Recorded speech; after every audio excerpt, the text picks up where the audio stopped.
up, everybody? Mumm-Ra Kid here, coming to you again with Opinion Spot. How's everybody doing on their end? Section 4 is here, and it has arrived, and it is in full effect. And I bring you the first fight for this great lineup, and it pits Dr. Strange, Marvel's resident sorcerer, versus Mumm-Ra, arch enemy of the Thundercats. Yeah, this fight is mine. I've always envisioned these two to go at it. I've always figured that Dr. Strange could take Mumm-Ra.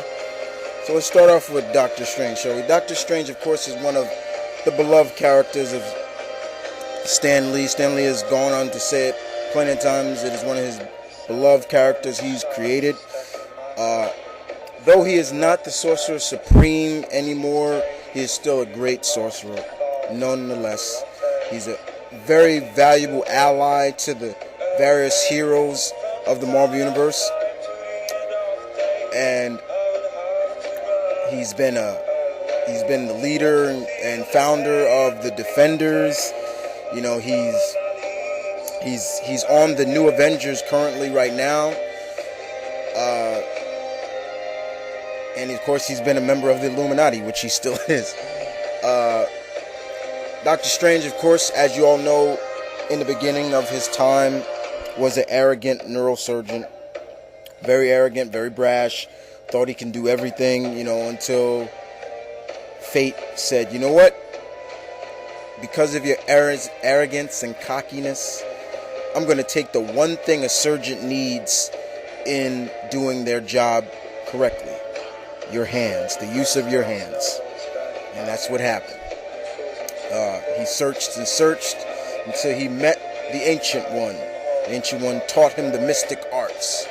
And thus, we get who we love today, Dr. Strange. Like I said, he's very much now still a great and powerful sorcerer. Nonetheless, he has made some mistakes. Yes, we know that. But he is still, in my opinion, guys, the true Sorcerer Supreme. I understand they tried to give, that title to Brother Voodoo and people like that. But in my eyes, Stephen Strange will always be the Sorcerer Supreme. When he was the Sorcerer Supreme, he had the Eye of Agamotto and things like that, the Cloak of Levitation. And it just made him truly an adversary you did not want to come across, or you didn't want as an enemy. Dr. Strange has done a lot for the Marvel Universe that many of the Marvel superheroes don't know he's done. Like, he's halted invasions from people like Nemesis and Mephisto and Shamagoth, and of course Dormammu, his ultimate evil arch enemy, to Baron Mordo. Now, can I say that Dr. Strange is not good in hand-to-hand combat? Somewhat, I will say that. But when you're as powerful a sorcerer as he is and the things he can do, you really don't need to go into hand-to-hand combat with somebody. But not to say he can't conjure up spells that would just leave you in awe. You know what I'm saying? Just like, wow, like, how strong is this guy, when it comes to sorcery? He leaves, but he's very intelligent, and that's one thing that also, he has the sorcery and magic, but he also has the intelligence to back up the claim to being so great, in my opinion. So we move on, guys, to his combatant in this. And for all my lovers of Thundercats, you know who this guy is. Mumm-Ra, ever-living source of evil. Mumm-Ra lets you know right to the get-go who he is. Wherever evil exists, he will live. He lets you know right there, I'm the ever-living source of evil. And he has been a thorn in the Thundercats for the longest. he is a very, very powerful sorceress himself, you know, and he worships the ancient spirits of evil. And of course, when he looks like a decrepit old mummy, you know, but then he says the cantations, ancient spirits of evil, transform this decayed form to Mumm-Ra, the ever-living. And then this giant-sized super mummy form comes out, and then it's like, whoa, okay, you got to take this guy pretty seriously. And that's always been Mumm-Ra. You know, he's always been that way. He's plagued Lion-O and the Thundercats for years. There are times he even has done in the Thundercats. There are times it was almost to looking like Mumm-Ra's going to do it. Mumm-Ra's going to do it. He's going to take out the Thundercats. But in the end, it never happens. Constantly he has been defeated by the Thundercats because of a one weakness that he has.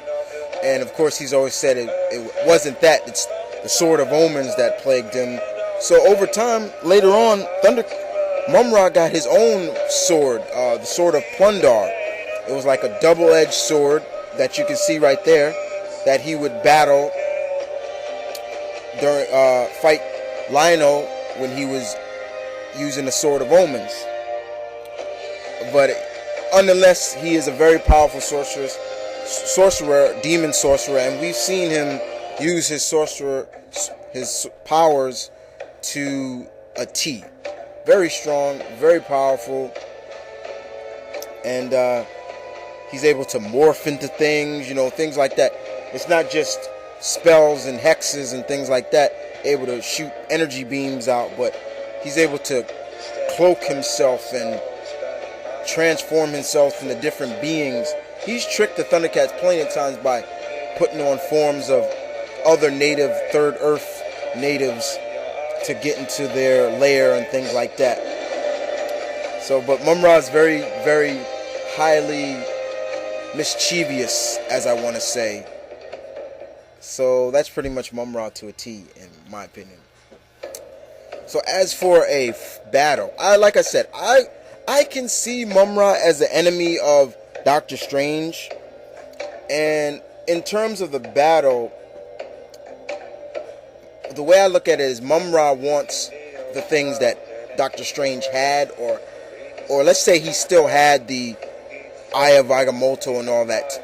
He wants to use those to his advantage to gain more power.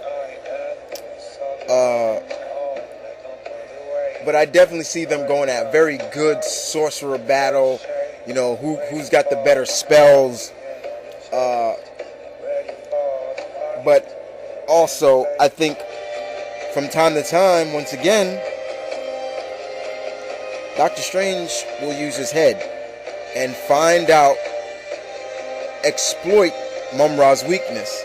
And we all know Mumm-Ra's weakness is his own reflection. He cannot stand looking at the evil in his reflection. So I can see Dr. Strange casting a reflection spell and here, evil one, you know, view the evil that your reflection has, you know, and that could be Mumm-Ra's evil doing. But I can see Mumm-Ra using some of Dr. Strange allies to use in his advantage. So who wins, guys? Dr. Strange or Mumm-Ra? And this is Mumm-Ra Kid, guys, and you take care.